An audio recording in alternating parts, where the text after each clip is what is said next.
Welcome to a very special episode of Date Night with the Dialogue Wheel.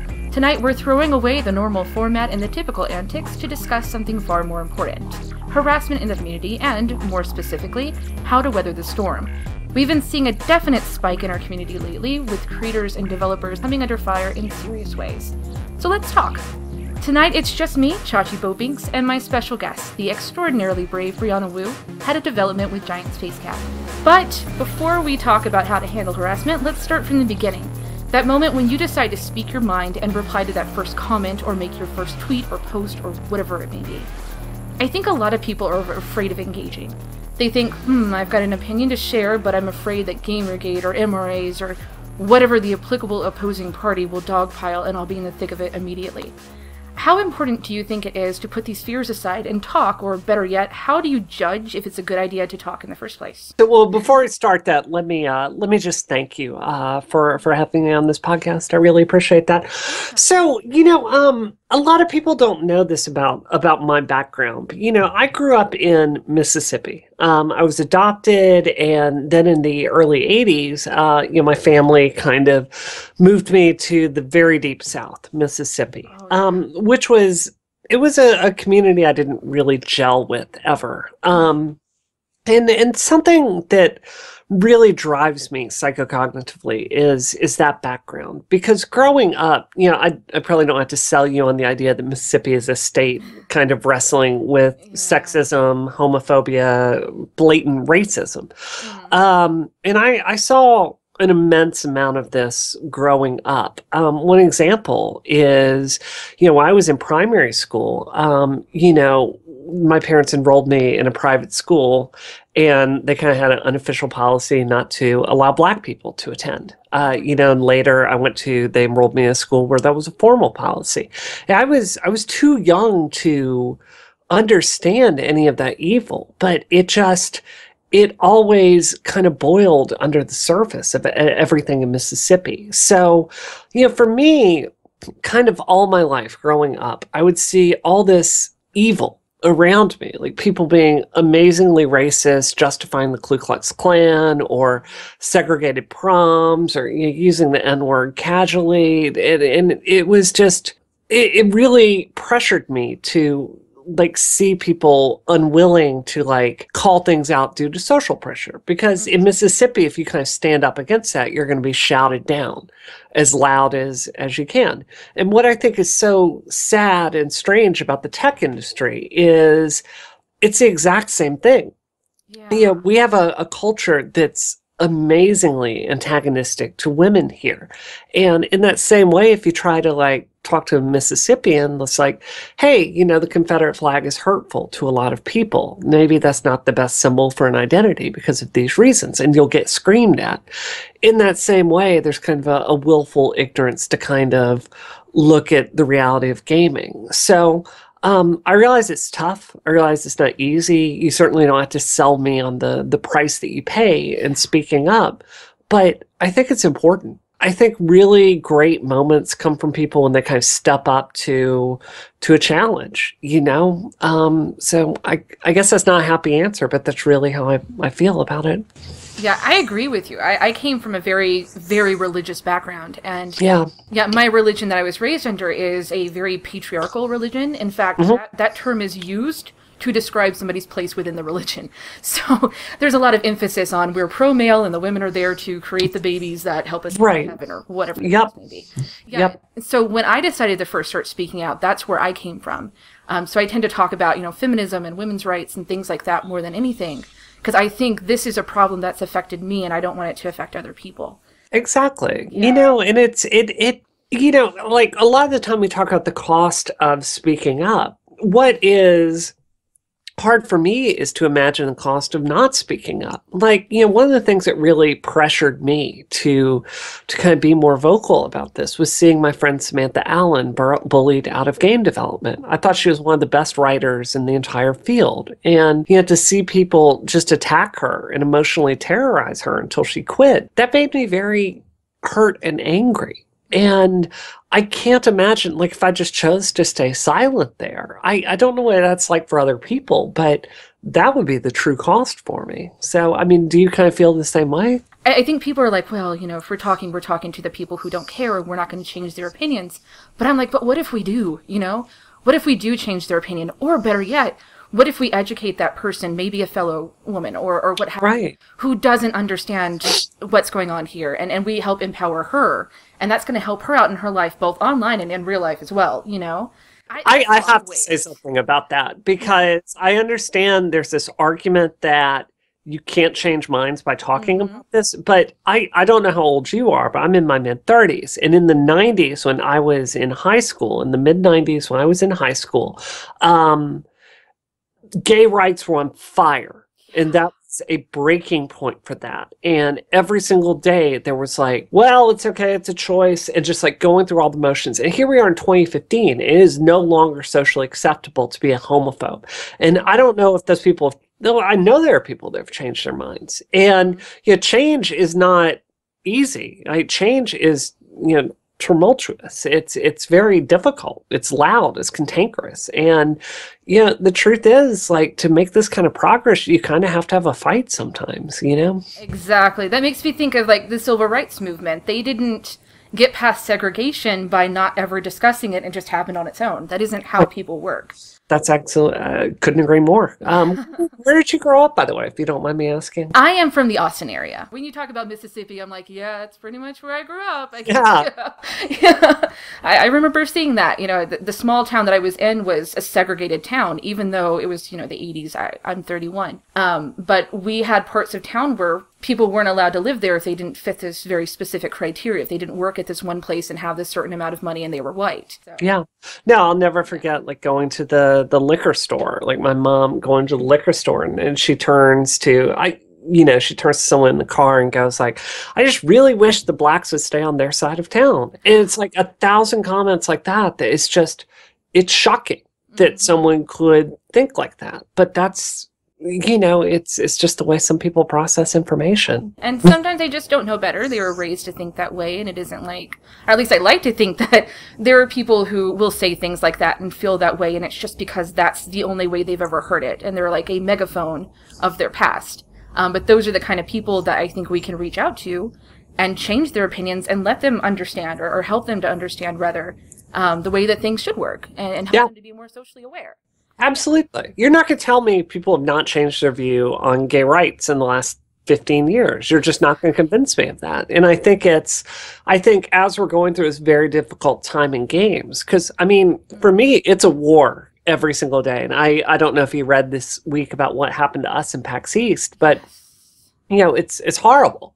And it is a war every single day. And I have to believe that this is all building up to something, that it's finally going to get to a point where it's like, look, just check your misogynistic nonsense at the door. This is the adults table. This is game development. This isn't a professional field. And, this kind of 8th grade, junior high BS attitude, it's just not socially acceptable anymore. And that's just the direction we have to go. Yeah, we have to keep talking about it until they understand that we're not going to stop. And then maybe they'll accept it. They'll deal with it. So, at least I hope so. Because at some point, this has got to end. It's got to be recognized as a problem, Couldn't agree more. Yeah. And it's interesting that the reason why I reached out to you in the first place, and I know it kind of hinted at a little bit in my original email, is because our fan community, and we're very much based around Bioware, which is an inclusive, it's become an inclusive community. Bioware themselves, they support rights and women's and all the good things. But for some reason, the fan base just hasn't quite gotten there as well. So can I say something about that? Yeah, I think Bioware is a gold standard of a company that's coming to a better outcome because of inclusion. And the reason I believe that is I look at my friends that write for Bioware, and they universally get it. They're down with women's rights, gay rights, trans rights, African-American rights. They get it. They care about it. And I would imagine, like yourself, I've played all the Bioware games, like Jade Empire, KOTOR, Mass Effect, obviously, the Old Republic. And I see the evolution of the writing and the characterization and the way that they portray everyone else. And it is getting increasingly awesome and increasingly sophisticated. Look at Vivian in Dragon Age, the last Dragon Age. And she is such a powerful, interesting character. And I believe that it's because of their hiring process. Like, I look at the people I know that write those characters, and they value this. And it's no longer just a bunch of white straight dudes having an adventure together. It's a cast with depth. And I really strongly believe that leads to a better game. And, that's why if you look at what I advocate here in the industry, I don't talk about banning Dead or Alive or, getting rid of jiggle physics. What I advocate over and over is just hiring a wider range of people, because I believe then these problems start to solve themselves. That's so true. I absolutely agree with that. And I think it's neat that if you even just look at one part of their franchise, like Dragon Age, for example, you look at Dragon Age Origins and you see all these problems, and then you see them slowly resolving themselves throughout the course. And it is interesting that, there are staff changes, there are different ways that they've looked at things.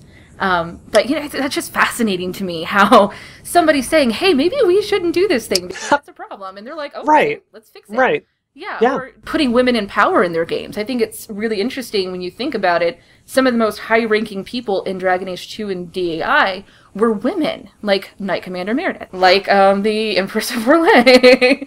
So it's fascinating to me to see how they change. And I hope that other game devs look at that and say, oh, you know what? Maybe we should do what they're doing because it's right. No, I couldn't agree more. I remember, booting up Dragon Age Inquisition and seeing all those women sitting around a table, like coming out with the battle plan.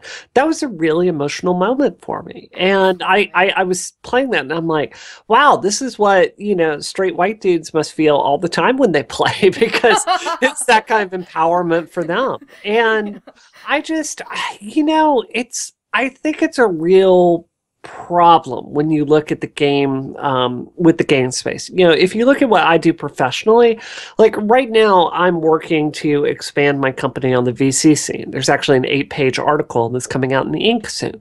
And what I believe is, innovation in the game development industry has stagnated. I think if you look at the protagonists, like look at Cole from Infamous and juxtapose him with any number of straight white angry protagonists. I mean, we could name 100 off the top of our head very easily. The most recent, like being the one of what's the GTA clone in the future? The Watch Dogs. Yeah. Just a very generic, boring protagonist. And I think this really has consequences when we're not trying to tell new kinds of stories. Like, the reason Mass Effect resonates so hard with me and with you, I would imagine, is it's a grand tapestry of human existence. And you see all these problems, like, within human nature mirrored on the scale with Krogans and Asari, and we recognize all those conflicts in humanity, and it's a beautiful metaphor. So when you have the vast majority of games that are just like angry white dude, grisly protagonists committing violence, and women are just on the arm, on their arm is candy or damsel to be rescued, and gay people don't exist, black people don't exist, or if they are, they're the zombies from Resident Evil 5 or some other terrible trope that's not inclusive. It's just the same story told over and over. I'm so bored of it. So bored of it. I mean, do you agree with that? I do, and I think it's interesting. I had a conversation with somebody like maybe a couple of weeks ago, and I was asking her, why do you think stories stagnate and yet everything else is moving forward? And she was like, so many devs are focusing 100% on, let's make this look better, let's make the mechanics better, let's make the images flashier, and that's it. Like, they're so focused on the technology part of it that they forget that there's a story element as well. And she had kind of thought that may have been a lot of it, a lot of why they're not growing as a dev, because they're putting their focus in the wrong places. Can I say something about that? Yeah, like, as a developer, okay, so Revolution 60, my game, which takes huge beats from Mass Effect. The reason we've taken a lot of beating about the textures, and the reason we made a choice to lessen our texture memory was to put those resources towards animation and voice acting and things to do with story. It was an engineering choice. So when I look at, I've said many times on the record. I think the PS4 and the Xbox One are going to be the most unimportant generation of game consoles ever. Yeah. And the reason I feel that way is I think the predominantly male engineers that are using this power are taking the additional engineering overhead and currency that they have and putting it towards the wrong problems. Mm-hmm. When I look at Dragon Age Inquisition, I see characters made with like a 2K map instead of a 1K map, or I see armor with slightly better textures on it, but I still see procedural lip sync. I don't get rich dialogue options. And the truth is, they could use that RAM and that overhead for so many more interesting problems to solve.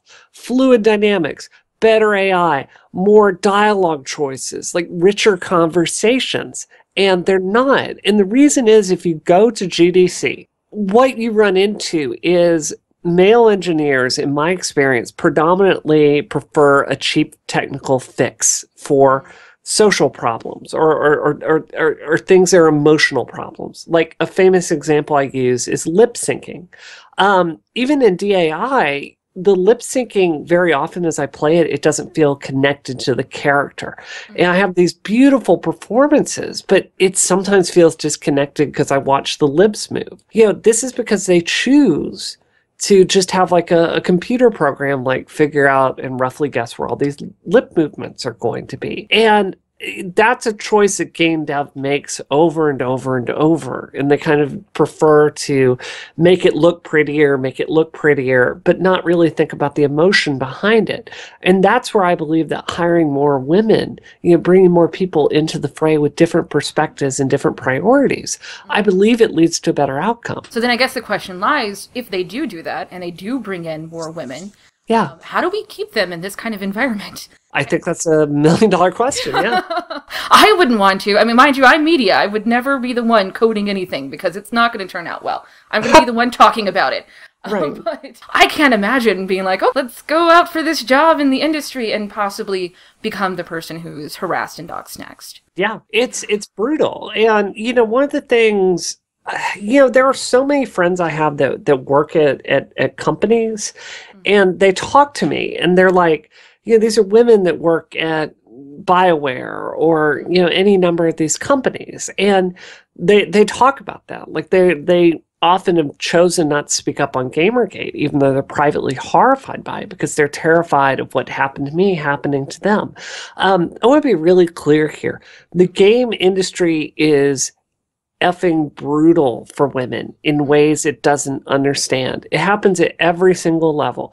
If you are a 20-something woman and you're trying to get your start in the industry, you're going to be going to a lot of bars at night with tons of alcohol to parties with a bunch of guys that aren't super great socially. I don't have to tell you, you and I both know instinctively, and I heard that from your gasp, it's not a super safe environment for a woman. So that's your early career.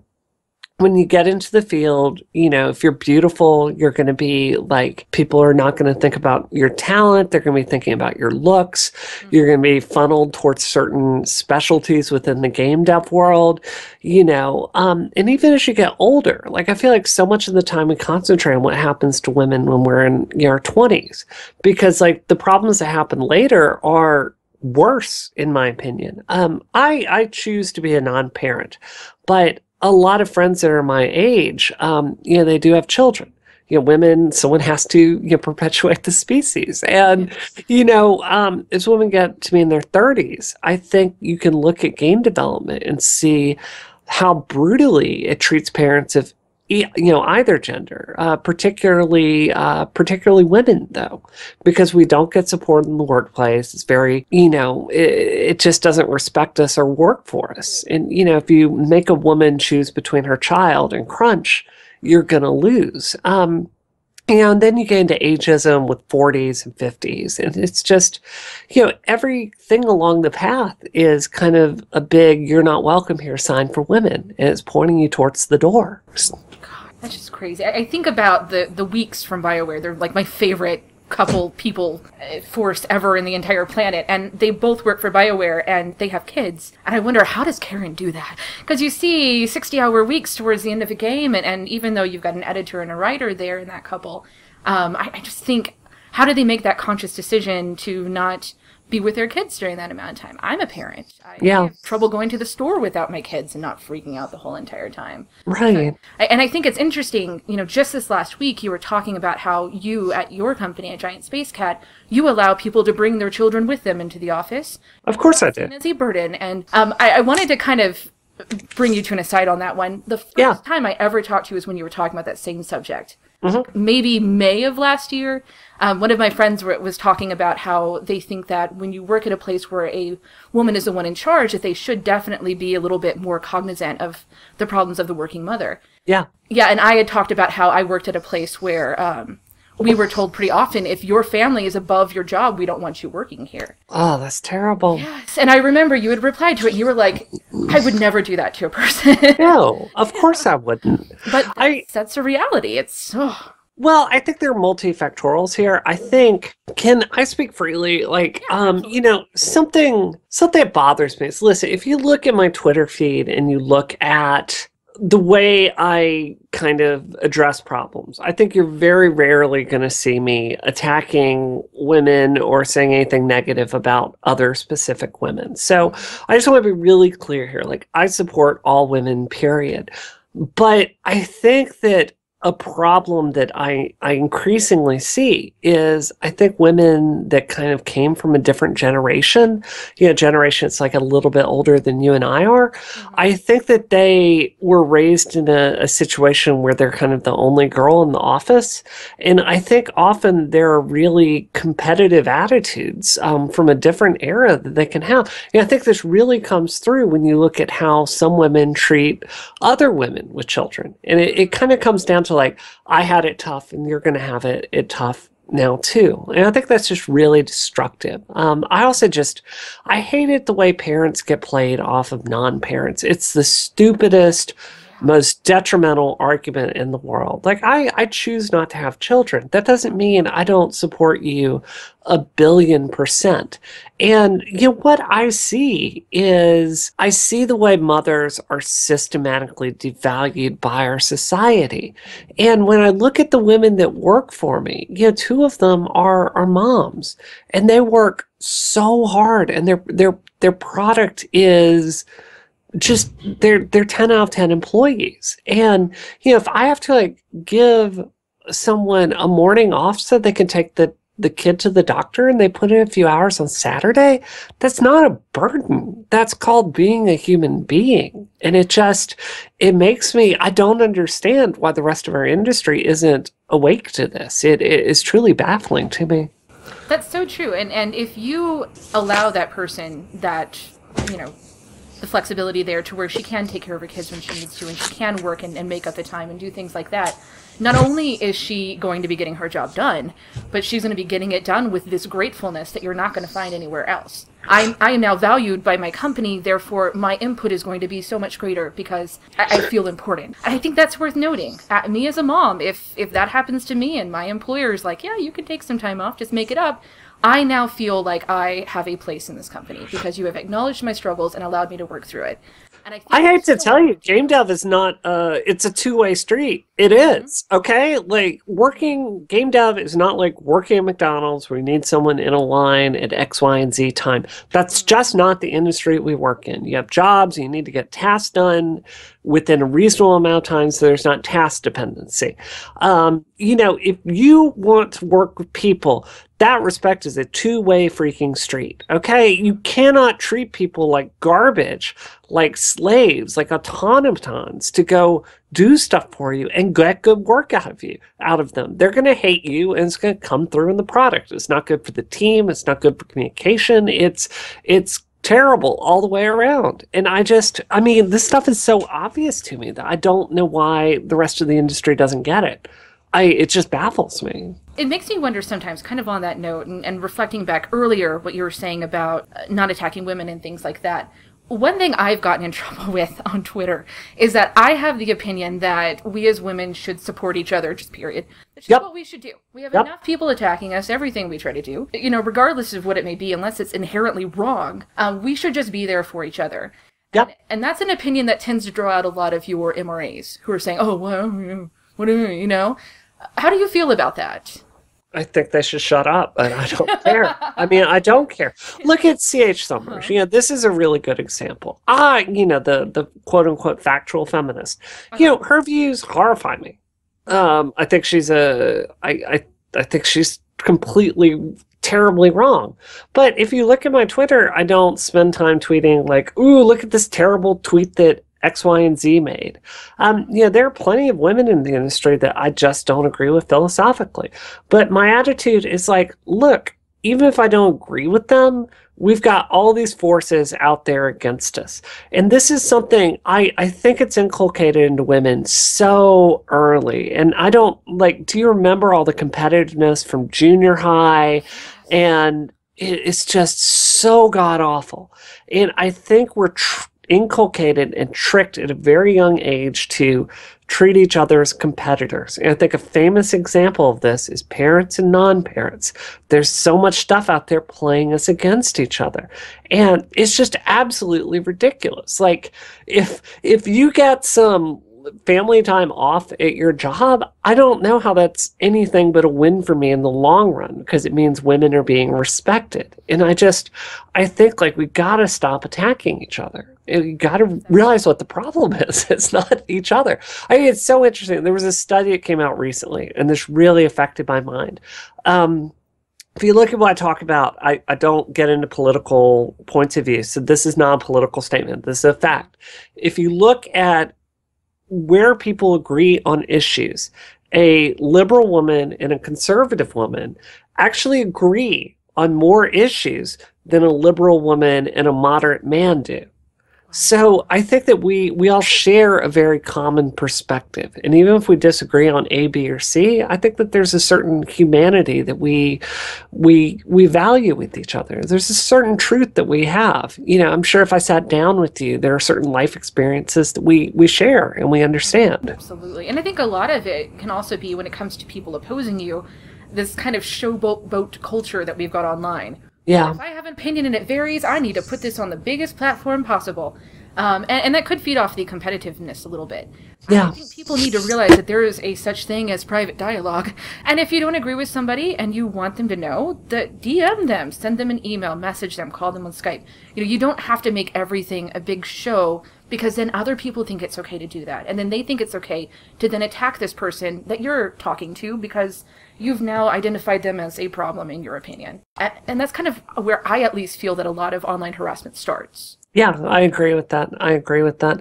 You know, it's funny. Like, you know, it's really funny to me because getting such a high volume of harassment, I see how anything anyone says could be taken out of context and changed to make them look bad. It happens to me literally every single day with everything I tweet ever. It is picked apart, and the instant I find anything they can use against me, like thousands of people pounce on it. And it's exhausting. So even when there are people that I fundamentally don't agree with, like, I always feel compassion about that. Do you know what I mean? Yeah, absolutely. I feel for people so much. I don't get it a lot. Mainly since I employed the GG Autoblocker, I've gotten a heck of a lot less of it. But, you know, within our fan community, I've kind of had those kind of problems where it just keeps coming, and maybe you didn't say it that way, or you didn't mean it that way, or they purposely twist your words to make it seem like what it isn't. Oh gosh, it is exhausting. Well, it is exhausting. I feel like I've been to war lately. Yeah, goodness. Mine are like small, little bitty battles in comparison to yours, and it just makes me want to burn the internet down. So I can imagine. Yeah, getting it on the scale that you get it on there. It's exhausting. Yeah. So what do you do to combat it? Like, I imagine you probably don't block every single person who ever says a word to you, or do you? I don't know. Well, the first thing I do is I hire someone to run my Twitter for me. And by that, if you talk to me on Twitter, you are talking to me. Okay. But everything I respond to, we have specialized software and a special pipeline that it has to be cleared. So we have a dedicated person in our company, and everything comes to her, and we actually have a step-by-step pipeline for blocking people. So if you say something obnoxious to me, she'll look at it, she looks at your tweet history, and she will like make a judgment there on blocking you. In times like today, my Twitter was a war zone, and there's just a high, like an auto block policy. Like if you're tweeting obnoxious stuff at Browning, you're just blocked, So that's one of the things. And another thing in our company, I love social media and I love being in touch with people, but I'm actually coming very close to, I'm really struggling to stay motivated to stay in this industry. And this isn't just about me, it's about my employees having a job. So something we're going to do very soon is hire a PR person to run my social media for me, so I can kind of put all that aside and get back to the business of making games. So that's what I do, but it just affects me on a daily basis. I wish I had some magic bullet, but it's just warfare. It's emotional terrorism. So yeah. I know a lot of users, people who don't have any kind of resources along those lines, they kind of feel like when I block this person, all I'm doing is opening up an empty tunnel for them to yell through, and they'll still be yelling, so I might as well continue the dialogue. What do you think about that kind of thought pool? So I had a very high-ranking woman in the industry when all this has started, and she pulled me aside and she said, Brianna, listen. You cannot have a reasonable dialogue with someone that is innately unreasonable. Like if you and I have a conflict, we can sit down and talk about this. But it doesn't matter how much you talk to these people, they're going to scream at you. And there's just no value in engaging them. And, I actually don't use Randy's Autoblocker program because there's the very sad reality that I need it to kind of stay, aware of people that are threatening to murder me. But, but even beyond that, I like to make up my own mind about who is acceptable and who is not. So I don't know. I think sometimes you have to just value your own sanity and say, like, look, I am such a busy woman that I don't owe anyone my time. No one has a right to talk to me. No one has a right to access me. And, like my career is really awesome right now. And, speaking with me is, I'm not going to say it's a privilege, but it's not something you should expect. So, I feel like, it's their loss. If you're going to scream at me, you're gone, Yeah. So. And they've earned that empty tunnel that they now get to shout down. Right. Well, there are many Gamergaters that talk to me and they say, like, listen, I talk to Brianna respectfully and she's never blocked me. And like, that's the only, like, I hear that all the time. It's like, just don't scream at me and we're cool, but if you're starting with like, Brianna's the worst person ever, like, we're just not gonna have a conversation, Yeah, that's so Yeah. On that note, a lot of people refer to Randy's Autoblocker as the shotgun method. Yeah. And I used it because I had one day when I opened up my Twitter and people were sending me pictures of dead bodies and things like that. And it was a shotgun thing. I was like, I'm done. I can't see this. I can't do this. But there have been times when people have made an alt account. They've gone so far as to create an alt account to message me and say, I listened to your podcast. Why'd you block me? What's going on here? And they were part of the auto blocker. So, it's interesting to hear you say that because I've been kind of waffling on that one. Going, should I use it? Should I not use it? Am I, basically discriminating against an entire group of people who may or may not be guilty? Yeah, that's been weighing on my conscience a lot lately. I think your responsibility is to you. And Randy's program is not perfect. I just don't even, I don't know. I mean, it's like, look at the dead bodies thing, because I have that sent to me all the time. Pictures of mutilated babies, women mutilated, women being choked to death. I get that all the time. And even just seeing that for a moment, it affects me so deeply. And it hits me, and it's just like, it's like swallowing emotional poison. And, it's just like, you can't swim in that sewer without it tainting you eventually. So I don't know. I think there's no solution that's going to be perfect here. But I don't. I think so often as women, we're expected to just take it, and to just be nice and smiley and deal with it no matter what. I think there's a certain point where it's about our sanity, our health, our well-being, our ability to function, so. That's fair. That's totally fair. And if we're putting up with it and we're taking this just because we think we'll be losing some battle if we block them, then they're actually kind of winning in that respect. We're not the ones winning. They are, a lot of the time. So that might be something to kind of keep in mind. I like that. That's good. That's a good way to put it. All right. Yeah. So once somebody's been harassed and now they're getting dogpiled and they're getting the pictures and they're getting all the ugliness because they dared say one thing to the wrong person. I know that there are some groups out there. You've got a person now that you've hired on your staff to help out with harassment, correct? Yep. Okay, and then you've got Crash Override, which has recently started out. I've used them once. And are they good? I would really be interested in what's your outcome with that. The response time was really slow, but I imagine that that's for a reason. I'm sure that they get a lot of things that are both requests for help and then also just trash from community. But when they did talk to me, it kind of made me empowered because they said, here's what you need to do. You need to do screen caps. You need to put them on this one little place where they're going to stay forever. Contact Twitter. This is what you tell them. This is how you do it. And then just block them and don't give them your time.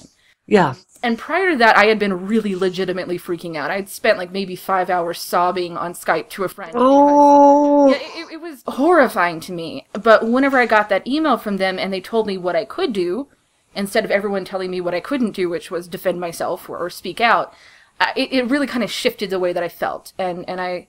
Like I said, I felt a little bit more empowered, like I was the one in control of the situation. Cool. That. Yeah, but it would have been more helpful had I heard that earlier on in the process, not, 2 days later. So, Zoe or Randy hear this. I hope like they'll be cool with like a disagreement about this. One of the cool things about the LWs is we're all such different people with different interests and different priorities. Like Anita is an academic. She really excels at kind of being this public figure for everyone and is hyper focused and hyper messaged with what she said. And Zoe is this wonderfully, amazingly talented, indie game dev. When it comes to Crash Override, like if I were running that, if Brianna Wu were running that, I would do what my friends over at Glassbreakers are doing. So Glassbreakers is trying to basically provide, it's a social network for women in tech where we can go network with each other and talk to each other about problems, right? Okay. And they're getting funding from corporations. And one of the things that I think is very admirable, like Randy is very committed to making her tools free and open source because she believes that you should not have to pay money for these tools. Yeah, I respect that. And the same thing with Crash Override. I know Zoe is very kind of hesitant and is kind of working with more volunteers. I think it leads to a purity there, but I also think it kind of leads to the slower outcome that you described. I don't know. I think I personally, like, if I had $1 million, I'd go throw a ton of money at Zoe to like make that a bigger thing because I've heard really positive things from it, and I hope it'll get the funding somehow at some point to make it a really big deal. Does that make sense to you? Yeah, I like that it is somebody who has been through it that's responding to you. Yeah. I can definitely see how slow responses are because of volume or because they had to go to bed already for the night. Whatever it may be, a funded thing or a corporately run thing is definitely going to give you the kind of support that you need much quicker, but not like on a personal level. For them. Yeah. I agree. I think that's a fair assessment. I think they think the same too. Yeah. So then for the person that you've hired to work with your harassment, if you can tell me, if you can't, I know it isn't something that you talk about publicly right now so much, but what can you tell us about that? Well, it's someone that we hired to deal with it. She's, one of the weird things about Giant Spacekat is 2 of my employees are really scared about being brought into the Gamergate fold, so they have aliases that they use when they interact with people. So I don't know, what specific questions do you have about them? Like, I bring them in, I pay them a salary, we establish a pipeline. It's like a other game dev position, believe it or not. Yeah. So as they kind of figure out how to handle things within the company, do you see that knowledge being shared outside? Like, hey, we did this one thing and it worked. How about all you people do this because this is great? Yeah, if Zoe and Crash Override ever reached out to us, we would beyond open up our company to her and say, this is what works for us. This is the pipeline we use. This is software. I'd be beyond delighted to do that. It's worth noting that harassment in fan communities, or harassment in gaming communities, or whatever community it may be online is definitely not a new thing. But I think that coming together to fight harassment and to fight abuse is.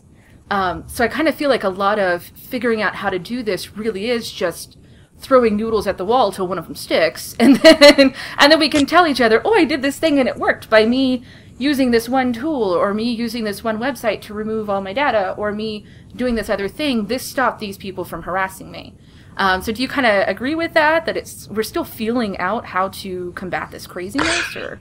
Yeah, I mean, I think, I've been called a thought leader on other areas of tech, and I think one of the reasons is I kind of take the long view about things. I think right now we're kind of going through an interesting social period, and I think in the 70s, 80s, and some of the 90s, I think information was very centralized, and you only had X number of outlets for it to come through. What I think we're living through now in the information age is I think there's this pattern in human history over and over where we kind of discover technology and then we figure out the consequences of that for our society.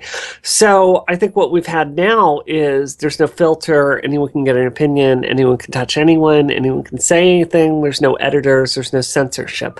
I think eventually human technology is going to move from this kind of mob communication model, and I think we're going to figure out ways around it. Like, I don't believe it's going to be this anarchy of human nature forever. And I don't know if that is humans kind of opting into more curated social spheres. I don't know, but I know this isn't working for a lot of people, and I think we're eventually going to move beyond it. There has to be ways for people to spread information freely while still having spaces be safe for women to participate in.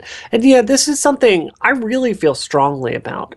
I think right now, one of the reasons online spaces are so unsafe for women is because women generally aren't engineers at the company making Twitter, making Reddit, making all these different companies. Very generally speaking, these are companies made by men for men. And I think it really shows in their approach to harassment. Look at Steam. This is the foremost storefront in the entire world.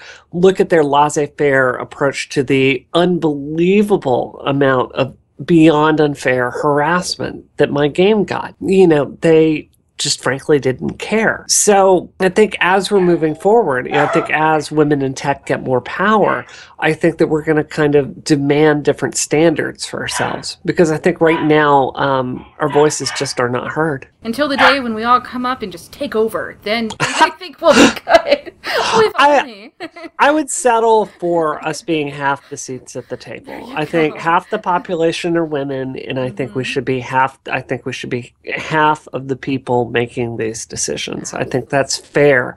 I'm tired of going to engineering meetings and being the only woman there. It's BS. This is 2015, and it's got to change. Absolutely. All right. Well, we've got time for one last thought, one closing thought, as we like to do here on Date Night with the Dialogue Wheel. So, let's say somebody has come to you and they're like, Brianna, I am being harassed. This is the worst thing ever. What would be your, just from the hip, the first or last thing, whatever, that you may say to them, just one thing? Well, I think I'd say, you're a person. And I think something that we really forget in all of this is that there's a human being on the other end of this harassment. I think Total Biscuit, professionally, is someone that makes a product that I think is terrible. But I have human empathy for the fact that he's someone that's struggling with cancer and is, it's clear he's in a lot of pain, and I think that's mirrored through his online behavior. So I think anyone that's kind of dealing with online harassment, I guess my first thing would be to just connect with them on a human level and look them in the eye and say, look, you have worth. Don't let these people make you feel like you're any less than you are. because, we all deserve dignity. And I think, there are all these band-aids we can do, like all the crash override stuff they suggested, blocking people don't respond, it just encourages them. I very strongly agree with all of that. But the sad thing is there's no magic bullet here. I mean, if there was a magic bullet, it would be easy. So resolved 6 months ago. Exactly. I think that's amazing advice. We do tend to forget in this anonymous environment that there are people on both sides of the computer. So I think that's perfect. All right. Excellent. Yeah. All right. Well, we'll go ahead and wrap up. Again, thank you so much for devoting so much time to us today. Everything you had to say was insightful and amazing. Maybe not everything, but every single thing. So, and I know our listeners are going to really enjoy hearing what you had to say. So, can we take just a minute? Like, if you have Bioware fans out there, can I put in a plug for my game, Revolution? Yeah, absolutely, go for it.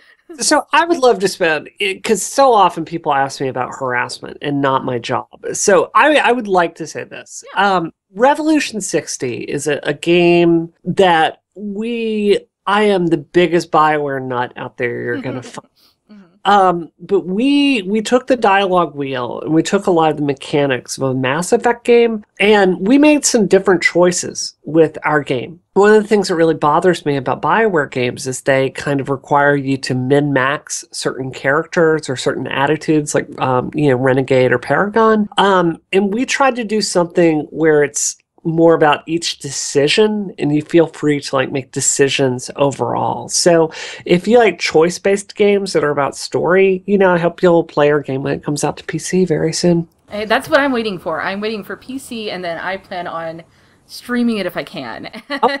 Do that. Just enjoying the heck out of it. To do commentary as you're going through the game. That would definitely be up for that. Absolutely. And then when it comes out to PC, it's going to be with the new body models, right? Is that yes, right? We did. We spent a lot of time doing that. I'm going to try my best to get away from this war zone and spend a month redoing Holiday's costume overall. I want to, I've actually looked at some of the ZBrush passes on Commander Shepard and looked at the way that they kind of painted body. I'm not going to get too technical here, but made it looked like armor on her skeletal mesh. So I'm going to see if I can do that. It's a really big technical challenge, but even if we don't get that far, you're going to see Holiday looking a lot less skinny and all the characters looking less skinny. So I hope it will be an upgrade for a lot of people. Then for those of us with kids, we know you've got a kid game coming out sometime soon, right? Yeah, we do. Amanda is, she had a child while we were shipping Rev 60 together. And, so one of our tests as we were kind of learning Unreal 4 was we kind of put together this children's game called Cupcake Crisis. So it has a lot of animation. It's beautiful. And I hope, it seems like something, if I had a daughter, I'd want her to play it because there's a kind of subliminal message about women being engineers if we want to be. That's the whole idea with Mia is she wants to make a machine to make cupcakes. And I think that's a good message because I think when you're a young girl, I think you're given a lot of subconscious messages by the culture to be a princess or be a famous celebrity. But I think being an engineer is a cool, it's a cool career goal as well. Absolutely. I know that will be playing in the Bobinks household nonstop, probably until the device it is put on is dead forever. So I support it 100%. So thank you for having me on. I appreciate it. Anytime, and thank you so much for all your information. I appreciate every bit of it, and I hope we do get to talk to you about games and... I love talking about games. I love talking... interestingly, I did not get into this field to talk about women in tech. I got into it to make games. So awesome. Well, I'm going to get back to it, and thank you for having me on. All right. Thank you very much. Good night, everybody. Thank you. This podcast was brought to you by thedialoguewheel.com and Patreons like you. Follow us on Twitter at DialogueWheel, on the web at thedialoguewheel.com, or in traffic if you're creepy like that. Thanks for joining.